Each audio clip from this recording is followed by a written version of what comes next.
नमस्कार, स्वागत है आप सभी का हिस्ट्री 360 चैनल में। मैं रवि कुलरिया राजस्थान से। आज का हमारा टॉपिक है विश्व व्यापार संगठन। रीट मेंस भर्ती परीक्षा में एसएसटी में इकोनॉमिक्स में आपका ये टॉपिक है। 3 टॉपिक हम पहले कर चुके हैं, ये चौथा टॉपिक है। मेरी कोशिश ये है कि 10 वीडियो में पूरा हो जाए। हालांकि मैं कई बार कंटिन्यू नहीं रख पाता चीज़ों को, लेकिन मेरी कोशिश है कि मैं इसको करवाऊँ जल्दी से जल्दी, आने वाले 10-15 दिन में ही ये कंप्लीट हो जाए आपकी इकोनॉमिक्स। क्योंकि इसके साथ साथ आपके टेस्ट भी हैं, तो आप नोट्स पढ़ के और ये जो वीडियो देख के हैं फिर टेस्ट दें तो ज़्यादा बेहतर रहेगा। यही मेरा पूरा प्रयास है कि टेस्ट से पहले क्योंकि कल से 23 तारीख से टेस्ट भी शुरू होने हैं। आज मैं वीडियो रिकॉर्ड 22 को कर रहा हूँ, हो सकता है आपको 23 को मिले, तो 23 से ही टेस्ट शुरू हो रहे हैं। हालांकि वो टेस्ट आप बाद में कभी भी दे सकते हैं, लेकिन मेरी कोशिश ये है कि टेस्ट से पहले आपको वीडियो मिल जाए। नोट्स आप पढ़ ही रहे हैं मेरे दिए हुए, और इसके अलावा भी आप टेस्ट में मैं आपको बताना चाहता हूँ, जैसे मैं एनसीईआरटी का मैटर देता हूँ ज़्यादातर। आप टेस्ट के लिए थोड़ा सा अपनी गाइड से भी पढ़ना, मैं थोड़ा सा एक्स्ट्रा मैटर भी टेस्ट के अंदर शामिल करूँगा एनसीईआरटी के अलावा भी, तो उसके अकॉर्डिंग ही आप तैयारी करके टेस्ट देना। विश्व व्यापार संगठन से संबंधित देखिए, एक तो आपके 11वीं क्लास में चैप्टर है अंतर्राष्ट्रीय व्यापार, उसमें ये टॉपिक दिया गया है। इसके अलावा कक्षा 10 में चौथा चैप्टर है वैश्वीकरण और भारतीय अर्थव्यवस्था, उसके अंदर भी शॉर्ट में इसके बारे में बताया गया है। तो उन दोनों से मैंने ये मैटर लिया है। थोड़ा मैंने एक्स्ट्रा मैटर भी ले लिया है, जो लेटेस्ट डेटा वगैरह होते हैं, अभी पिछला सम्मेलन कहाँ पर हुआ है, अभी वर्तमान में डायरेक्टर जनरल कौन है, इस प्रकार की जो भी बातें होती हैं तो अलग से लिखनी पड़ेंगी। जो देखिए, जो टेढ़े फॉन्ट कर रखे हैं मैंने, इटालिक जिनको आप बोलते हैं, वो तो अलग से मैटर लिया गया है। जो सीधे फॉन्ट है, इसका मतलब वो एनसीईआरटी की किताब से लिया गया है। तो WTO विश्व व्यापार संगठन, इसकी स्थापना है 1 जनवरी 1995। इससे पहले गेट चलता था, GATT, उसके बारे में भी हम चर्चा करेंगे। और भारत GATT गेट का भी संस्थापक सदस्य रहा है, और इसके स्थान पर जो स्थापित हुआ है WTO, इसका भी संस्थापक सदस्य रहा है। यह आपको याद रखना है। इसका मुख्यालय है जेनेवा, स्विट्जरलैंड में, और इसमें वर्तमान महानिदेशक है वो महिला है, नाइजीरिया की एंगोजी ओकोंजो-इवेला। ये प्रथम महिला है जो कि विश्व व्यापार संगठन की अध्यक्ष बनी है, या इसको आप महानिदेशक बोल सकते हैं। तो ये पहली महिला है, और साथ में ये भी आप याद रखें कि ये प्रथम अफ्रीकन भी है। अफ्रीका से कोई भी पुरुष या महिला बनी ही नहीं है, और क्योंकि इतनी ज़्यादा अभी बने भी नहीं है, क्योंकि ये 1994 में 95 में तो इसकी स्थापना हुई है। 1994 तक GATT चलता था। तो जो GATT चलता था उसमें टोटल अध्यक्ष हुए 4, महानिदेशक आप कह दीजिए 4 अध्यक्ष हुए। जो चौथे थे उनका नाम था पीटर सदरलैंड, आयरलैंड के पीटर सदरलैंड। ये GATT के चौथे थे। फिर चूंकि GATT के स्थान पर क्या स्थापित हो गया, WTO विश्व व्यापार संगठन स्थापित हो गया, तो उसके पहले महानिदेशक कौन हो गए, पीटर सदरलैंड। GATT के चौथे थे, ये अंतिम भी हैं, और WTO के पहले हैं। और अभी ये जो वर्तमान महानिदेशक है एंगोजी ओकोंजो-इवेला नाम की महिला, ये इसकी 7वीं है। ये भी आप याद रखें कि विश्व व्यापार संगठन की कौन सी महानिदेशक है, ये 7वीं है, पहली महिला है, और अफ्रीका से भी पहले है। ठीक है। फिर इसमें देखिए कुल सदस्य कितने हैं, वर्तमान में 164, और ये बहुत इंपॉर्टेंट है कि इसका 64वां सदस्य कौन बना है। 2016 में 164वां सदस्य बना है इसका अफगानिस्तान। इसका 12वां मंत्री स्तरीय सम्मेलन 12 से 17 जून को, अभी 2022 में हुआ था, ये 12 से 17 जून को हुआ है। और इससे पहले 2017 में हुआ था, बीच में कोरोना वगैरह आ गया तो इसके कारण हो नहीं पाया ये, तो ये 2022 में अब जाकर हो पाया है। जबकि पहला इसका मंत्री स्तरीय सम्मेलन है वो दिसंबर 1996 में सिंगापुर में हुआ था। पहला भी आपको याद रखना है, अभी लेटेस्ट कौन सा हुआ वो भी आपको याद रखना है। ये प्रति 2 वर्ष में आयोजित होता है, एक बार भी ये भारत में नहीं बना है, नहीं आयोजित हुआ है। इसी प्रकार जो GATT मान लीजिए आप, या उसके बाद में WTO मान लीजिए, इन दोनों में से कभी भी इसका कोई भी अध्यक्ष है वो कोई भारतीय नहीं रहा है, और न कभी भारत में WTO का कोई सम्मेलन आयोजित हुआ है। तो मुझे लगा कि ये बेसिक बातें हैं, ये मैंने ये जो इसकी स्थापना वगैरह है ये तो आपके दे रखी है एनसीईआरटी में। बाकी सारे जो डेटा हैं वो एनसीईआरटी में नहीं थे, तो वह मैंने इसके अंदर शॉर्ट में लिख दिए हैं। फिर उसके बाद में है ब्रेटन वुड्स सम्मेलन। तो ये ब्रेटन वुड्स सम्मेलन तो हम कई बार पढ़ चुके हैं, इतिहास में भी आता ही रहता है ये। और इसमें आप ब्रेटन वुड्स सम्मेलन की जुड़वा संतानें किसको कहते हैं, एक तो ये आपका बैंक, जिसको आप विश्व बैंक कहते हैं, अंतर्राष्ट्रीय पुनर्निर्माण और विकास बैंक IBRD, और दूसरा अंतर्राष्ट्रीय मुद्रा कोष, इंटरनेशनल मॉनेटरी फंड, जिसको आप IMF कहते हैं। तो IMF और विश्व बैंक, इसकी स्थापना ब्रेटन वुड्स सम्मेलन में हुई थी। 1944 में यह सम्मेलन हुआ अमेरिका के अंदर। 1944 में अमेरिका के न्यू हैम्पशायर के ब्रेटन वुड्स सम्मेलन के दौरान किसकी स्थापना हुई, IBRD और IMF की। 1 से 22 जुलाई 1944 तक 44 देशों के प्रतिनिधि इस सम्मेलन में सम्मिलित हुए थे। 1944 में सम्मेलन हुआ, 44 देशों के प्रतिनिधि इसमें शामिल हुए थे 1 से 22 जुलाई 1944 के बीच में। इसी सम्मेलन में एक अंतर्राष्ट्रीय व्यापार संघ की स्थापना का निर्णय लिया गया, लेकिन ये निर्णय है वो लागू नहीं हो पाया, इसकी स्थापना नहीं हो पाई, जिसका उद्देश्य सदस्य देशों के बीच अंतर्राष्ट्रीय व्यापार को बढ़ावा देना और उसे सुविधाजनक बनाना और विभिन्न प्रतिबंध और पक्षपात पर काबू पाना था। लेकिन अमेरिका के कड़े विरोध के कारण यह विचार व्यवहार रूप में नहीं आ सका, यानी WTO की स्थापना नहीं हो पाई। इसके स्थान पर सदस्य देशों ने व्यवस्था शुल्क एवं व्यापार का साधारण समझौता GATT, general agreements for tariff and trade, tariffs and trade के लिए यह समझौता हुआ GATT, जिसका हिंदी में भी मैंने नाम लिखा है आपके और अंग्रेजी में भी लिखा है। तो GATT की स्थापना होती है और इस पर 1947 में 23 संस्थापक सदस्यों के हस्ताक्षर हुए। तो GATT के संस्थापक सदस्य कितने थे? 23। यह 1 जनवरी 1948 से अस्तित्व में आया और 31 दिसंबर 1994 तक कार्यरत रहा और 31 दिसंबर साल समाप्त हो गई। 1 जनवरी 1995 से आपको पता ही है कि WTO की स्थापना होती है। इसमें बातचीत के कई दौर आयोजित हुए। अंतिम और सबसे लंबे उरुग्वे दौर की बातचीत 1986 से 1994 के बीच लगभग 7 वर्ष तक चली। तो सबसे लंबी WTO की बातचीत है वो GATT की बातचीत है वो उरुग्वे दौर की बातचीत कहलाती है। उरुग्वे एक देश है जो दक्षिण अमेरिका महाद्वीप है, उसका एक कंट्री है ये उरुग्वे, और इसी में स्वतंत्र और संतोषजनक व्यापार की उन्नति के लिए एक स्थायी संस्था की स्थापना का निर्णय लिया गया और इस प्रकार GATT के स्थान पर WTO का गठन हुआ 1 जनवरी 1995 को। किस दौर की बातचीत से इसका निर्णय निकला है, इसकी स्थापना का? उरुग्वे दौर की बातचीत से। तो ये बहुत इंपॉर्टेंट लाइंस हैं। मैंने जो मुझे बहुत इंपॉर्टेंट लगी हैं वही बातें इसके अंदर शामिल की हैं। NCERT में तो मुझे जहां भी ये लगा कि प्रश्न बन सकता है वो तो मैंने शामिल कर लिया। अब पूरा ही मतलब 20-20 पढ़ने लिखने का तो कोई मतलब नहीं है, फिर तो आप NCERT खुद ही पढ़ लेंगे, मेरे नोट्स देने का क्या मतलब हुआ। फिर उसके बाद में देखिए, विश्व व्यापार संगठन GATT की तुलना में शक्तिशाली और स्थायी संगठन है, जिसकी स्थापना अंतर्राष्ट्रीय समझौते से हुई है तथा इसके सदस्य देशों की सरकारों एवं विधानमंडलों ने प्रमाणित किया है। इसमें निर्णय सभी सदस्य देशों द्वारा आम राय से लिए जाते हैं। जो इनकी जनरल काउंसिल होती है और जो मंत्रिस्तरीय सम्मेलन होता है उसमें सभी देशों के सदस्य हैं वो मिलकर फैसला लेते हैं। विश्व व्यापार संगठन का ध्येय ऐसी नियम आधारित व्यवस्था की स्थापना करना है जिसमें कोई देश मनमाने ढंग से व्यापार के मार्ग में बाधाएं खड़ी नहीं कर पाए और पूरी दुनिया में व्यापार आसानी से हो सके। साथ ही इसका ध्येय सेवाओं के सृजन और व्यापार को प्रोत्साहन देना भी है, क्योंकि व्यापार सिर्फ वस्तुओं का ही नहीं होता, सेवाएं भी होती हैं। सेवाएं प्रदान करना, बहुत प्रकार की सेवाएं आपको, जैसे हमने काम के साथ जो हमने था ना क्षेत्रक वाला, उसमें हमने सेवा क्षेत्र के बारे में बात की थी। भाई किसी दूसरे देश में कोई डॉक्टर काम करते हैं, इंजीनियर काम करते हैं, टेक्नीशियन काम करते हैं, वो भी तो सारा इसमें लागू होता है। तो उसके लिए भी नियम कानून WTO के अंतर्गत आते हैं। ताकि इस व्यापार को प्रोत्साहन देना है, सेवाओं के सृजन को प्रोत्साहन देना है ताकि विश्व के संसाधनों का सर्वोत्तम स्तर पर प्रयोग हो और पर्यावरण का भी संरक्षण हो सके। विश्व व्यापार संगठन की संधियों में द्विपक्षीय और बहुपक्षीय व्यापार को बढ़ाने हेतु इसमें वस्तुओं के साथ साथ सेवाओं के विनिमय को भी स्थान दिया गया है।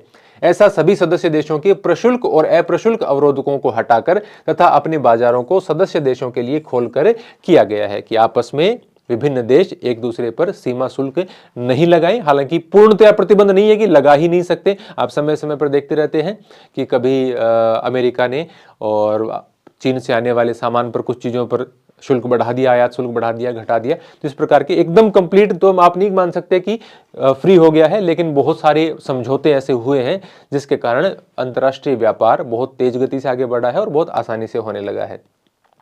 भारत GATT और WTO दोनों का संस्थापक सदस्य रहा है। बहुत इंपॉर्टेंट बात है ये। विश्व व्यापार संगठन के एक महत्वपूर्ण सदस्य के रूप में भारत विकासशील विश्व के हितों का संरक्षण करते हुए न्यायपूर्ण विश्व स्तरीय व्यापार व्यवस्था के नियमों तथा सुरक्षात्मक व्यवस्था की रचना में सक्रिय भागीदार रहा है। भारत ने व्यापार के उदारीकरण की अपनी प्रतिबद्धता को बनाए रखा है। इसके लिए भारत ने आयात पर से अनेक परिमाणात्मक प्रतिबंध हटाए हैं और प्रशुल्क दरों को भी बहुत कम किया है। प्रशुल्क दरों से आप ये समझिए कि जो आयात शुल्क हैं, सीमा शुल्क से संबंधित, वो कम किए हैं। विश्व व्यापार संगठन के उद्देश्य क्या हैं? विभिन्न देश, सामान्य सी बात तो यह है कि विभिन्न जो देश हैं उनके बीच में व्यापार को सुगम बनाना, यदि कोई उनका उल्लंघन करता है तो उसका ध्यान देना, विभिन्न देशों द्वारा लगाए गए शुल्क और अन्य व्यापारिक बाधाओं में कमी को सुनिश्चित करना, ऐसे कार्य करना जो जीवन स्तर में सुधार लाएं, रोजगार पैदा करें और आय और प्रभावी मांग में वृद्धि करें, अधिक उत्पादन एवं व्यापार को सुगम बनाएं। सदस्य देशों के बीच कोई विवाद हो तो आपसी बातचीत से निपटारा हो उनका। टिकाऊ विकास के लिए विश्व संसाधनों के उचित उपयोग को सुगम बनाना। एकीकृत, अधिक व्यवहारिक एवं टिकाऊ व्यापार प्रणाली का निर्माण। अब ये कोई रटने की आवश्यकता तो है नहीं, बेसिक सी बात है कि इसका काम क्या है वो यदि आप समझ गए तो मान लीजिए कोई थ्योरेटिकल क्वेश्चन आता है कि इनमें से कौन सा विश्व व्यापार संगठन का एक कार्य नहीं है, तो आपको उसकी बेसिक जानकारियां हैं तो निश्चित रूप से आप उसमें से जो गलत होगा वो पकड़ लेंगे। उसमें कोई दिक्कत वाली बात नहीं है, क्योंकि आपका कोई ऐसा तो ये है नहीं कि आपको कोई डिस्क्रिप्टिव आंसर लिखना है तो आपको पूरा रटने की आवश्यकता है, ऐसा कुछ नहीं है। तो ये विश्व व्यापार संगठन के उद्देश्य हो गए। अब विश्व व्यापार संगठन के कुछ कार्य देखिए। कार्यों में भी आपको उद्देश्यों जैसी ही बातें नजर आएंगी कि एक ऐसे वातावरण को बल देना जिसमें इसके सदस्य देशों को अपनी शिकायतों को दर्ज करने के लिए WTO के पास आने के लिए प्रोत्साहित करें कि व्यापार संबंधी कोई भी शिकायत है तो वो WTO के पास अपनी शिकायत दर्ज करवा सकते हैं। एक सर्वमान्य आचार संहिता बनाना, नियम कानून, एक संविधान इसका बनाना जिससे कि व्यापार की बाधाओं जैसे सीमा शुल्क को कम किया जा सके और अंतर्राष्ट्रीय व्यापार संबंधों के पक्षपात को समाप्त किया जा सके और सभी देशों को बराबर मौका मिले। विवादों को हल करने वाली संस्था के रूप में काम करना, यह सुनिश्चित करना कि सभी सदस्य देश अपने आपसी विवादों को हल करने के लिए एक अधिनियम द्वारा निर्धारित सभी नियम और कानूनों का पालन करें। IMF और IRD भी नहीं है, IDRB है, ये IBRD, वो मैंने ऊपर लिखा था ना, IBRD जो हमें जिसको विश्व बैंक कहते हैं, अंतर्राष्ट्रीय पुनर्निर्माण और विकास बैंक है, और इससे संबंधित एजेंसियों से विचार विमर्श करना जिससे कि वैश्विक आर्थिक नीति के निर्माण में और श्रेष्ठ समझ और सहयोग का समावेश किया जा सके। वस्तुओं, सेवाओं एवं व्यापार से संबंधित बौद्धिक अधिकारों के संबंध में संशोधित समझौते और सरकारी घोषणाओं के परिचालन का नियमित पर्यवेक्षण करना, यानी उसकी एक तरीके से सुपरविजन उसका करते रहें। बौद्धिक अधिकार क्या होते हैं कि जैसे आप देखते हैं ना कि कोई किसी की खोज करता है, कोई नई चीज की खोज करता है तो उसका पेटेंट होता है या कॉपीराइट होता है, तो उसकी मतलब पूरा ये ध्यान रखते हैं कि किसी का कॉपीराइट है या किसी का पेटेंट है तो किसी दूसरा उसका कोई उस पेटेंट का उल्लंघन न करे। और इसके लिए तो WIPO की स्थापना भी आप जानते हैं कि 1900, आप तो सॉरी आपको नहीं बताओ आप क्यों पढ़ते होंगे इतना, 1967 में WIPO की स्थापना हुई थी, वर्ल्ड इंटेलेक्चुअल प्रॉपर्टी ऑर्गेनाइजेशन, विश्व बौद्धिक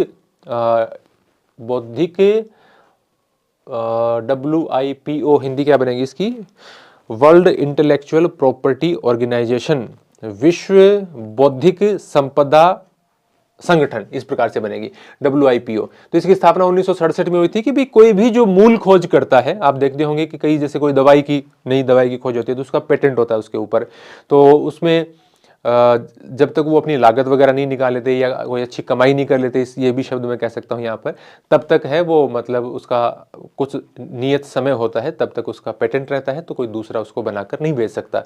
तो आप देखते हैं ना कि जब दवाओं का पेटेंट होता है तो कई दवाएं हैं वो लाखों करोड़ों रुपए की होती हैं, और जब उसका पेटेंट का समय समाप्त हो जाता है तो फिर उसकी जेनरिक दवाई आ जाती है, यानी उसके उस फॉर्मूले के आधार पर दूसरी कंपनियां भी दवा बनाने लगती हैं और वो सस्ती मार्केट में मिलने लग जाती हैं। तो WTO का संगठनात्मक ढांचा, अब इसका जो संगठनात्मक ढांचा है ये आपको किताबों में अलग अलग मिल सकता है, लेकिन यहाँ जो मैंने लिखा है वो WTO की वेबसाइट से PDF डाउनलोड करके वहां से लिखा है, हालांकि विस्तृत है उसमें, लेकिन मैंने शॉर्ट में उसकी जो मेन बातें थी वो यहाँ पर लिखी हैं।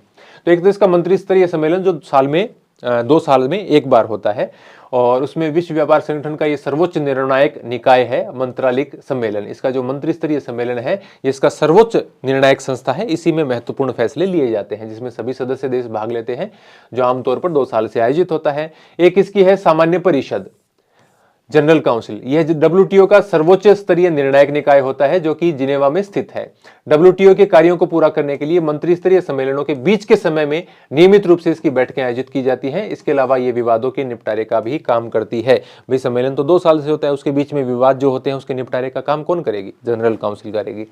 अब इसकी महापरिषद की बैठक निम्न नियमों के तहत भी होती है। कुछ निकाय बने हुए हैं, उन निकायों के वो निकाय हैं वो अलग अलग मुद्दों पर फैसला लेते हैं। जैसे एक डिस्प्यूट के लिए क्या बनी हुई है? व्यापार समाधान निकाय, डिस्प्यूट सेटलमेंट बॉडी बनी हुई है, और एक व्यापार नीति की समीक्षा के लिए एक निकाय बना हुआ है, व्यापार नीति समीक्षा निकाय। तो महापरिषद की जो बैठक है वो इन दो निकायों के तहत होती है, और इसके सहयोग के लिए 3 परिषदें भी बनी हुई हैं। यदि वस्तुओं के व्यापार से संबंधित कोई मुद्दा है तो वस्तु व्यापार परिषद है, यदि सेवाओं के व्यापार से संबंधित कोई मुद्दा है तो वो सेवा व्यापार परिषद है, और बौद्धिक संपदा के अधिकार से संबंधित कोई मुद्दा है, जैसे कोई पेटेंट का, कॉपीराइट का, भौगोलिक संकेतक का, जैसे भौगोलिक संकेतक आपने नाम सुना होगा, जीआई टैग आप सुनते हो ना कि सोजत की मेहंदी को मिला जीआई टैग, जैसे बासमती चावल पर भारत का है जो जीआई टैग है, तो भौगोलिक संकेतक से संबंधित। तो इस प्रकार के ये जो ट्रेडमार्क से संबंधित, कॉपीराइट से संबंधित, पेटेंट से संबंधित है, तो उसके लिए बौद्धिक संपदा अधिकार के व्यापार से संबंधित पहलुओं के लिए एक परिषद बनी हुई है जिसको आप ट्रिप्स काउंसिल बोलते हैं। तो ये इसमें बेसिक रूप से इसका स्ट्रक्चर है, जिसका मैं आपको बताना चाह रहा था कि एनसीईआरटी में तो नहीं था ये स्ट्रक्चर, लेकिन मैंने डब्ल्यूटीओ की वेबसाइट से लिया है। अब बात यह है कि बहुत और भी मैटर है, यानी कई किताबों में आपको हो सकता है डब्ल्यूटीओ के ऊपर 5-5, 7-7 पेज मिल सकते हैं। तो यदि मैं नोट्स के अंदर वो गाइड वाला पूरा ही मैटर दे दूंगा तो फिर मेरा मैटर देने का मतलब ही क्या है। आराम से गाइड आपको मिल रही हैं, अलग अलग पार्ट की भी किताबें पब्लिकेशन से निकाल रखी हैं, पूरी गाइड भी आती है, उनमें से आप पढ़ सकते हैं, और कोई ना कोई गाइड आपके पास है। तो मेरा यहाँ पर टारगेट क्या है, मैं आपको सीधा सा बताता हूँ। मेरा टारगेट ये नहीं है कि मैं आपको कंप्लीट अर्थव्यवस्था का मतलब सॉल्यूशन दे दूं, मैं ये नहीं कर रहा। मैं ये कर रहा हूँ कि आपको स्कूल की किताबों में, चाहे वो 10वीं से मैटर हो, चाहे 9वीं से हो, चाहे 11वीं से हो, 12वीं से हो, उसमें आपको माथा पच्ची न करना पड़े। उसमें से जो मतलब मक्खन मक्खन है वो मैं निकाल के आपको दे दूं। लेटेस्ट कोई डेटा है, कोई सम्मेलन है, कोई तारीखें हैं, तो वो मैं चीज़ें आपको निकाल के दे दूं। आर्थिक समीक्षा से कोई नई चीज़ है तो वो मैं आपके निकाल के दे दूं। और उसमें एक सिंपल सा, यदि आप ये नोट्स देखेंगे तो 25 पेज के अंदर आपकी एनसीईआरटी की जितनी भी किताबें हैं, और राजस्थान बोर्ड की आरबीएससी की भी जो 10वीं की किताब के में सारे टॉपिक थे, उन सब का निचोड़ मैंने 25 पेज में डाल दिया है, जो आप मतलब 13 पेज में आपका प्रिंट हो जाएगा, जो आपकी आप हमारी एप्लीकेशन हिस्ट्री 360 से ले सकते हैं। लेकिन जो मैं टेस्ट लूंगा, टेस्ट के अंदर आपको ये मिल सकता है कि इसमें से तो प्रश्न आएंगे ही आएंगे, ये तो सारा कवर करेंगे ही वो प्रश्न, लेकिन इसके अलावा भी मैं कुछ ऐसे जरूरी फैक्ट्स, ऐसे जरूरी क्वेश्चन जो पीछे के एग्जाम में या और कहीं पर भी पूछे हुए हों, थोड़े से एक्स्ट्रा मुझे लगे कि ये आ सकता है, उससे संबंधित विवरण भी आपको टेस्ट में मिलेगा। तो आप एनसीईआरटी के नोट्स और अपनी गाइड का मैटर पढ़कर ही टेस्ट देना। तो टेस्ट का मूल्य वगैरह 55 रुपये आपको पता ही है उसका, और ऐसे ही नोट्स भी आप ले सकते हैं, थोड़े बहुत चार्जेस तो रखने पड़ते हैं। तो ये इसका एक मैटर था जो हमारी एनसीईआरटी की किताबों में, और जो कुछ लेटेस्ट डेटा थे जो मैंने इसके अंदर आपको दिए। आपको ये वीडियो कैसा लगा है कमेंट लाइक जरूर करें, नए हैं तो सब्सक्राइब तो कर ही लीजिए। यदि आपको उपयोगी लगेगा तो आप सब्सक्राइब करेंगे, नहीं उपयोगी लगेगा तो नहीं ही करेंगे। धन्यवाद।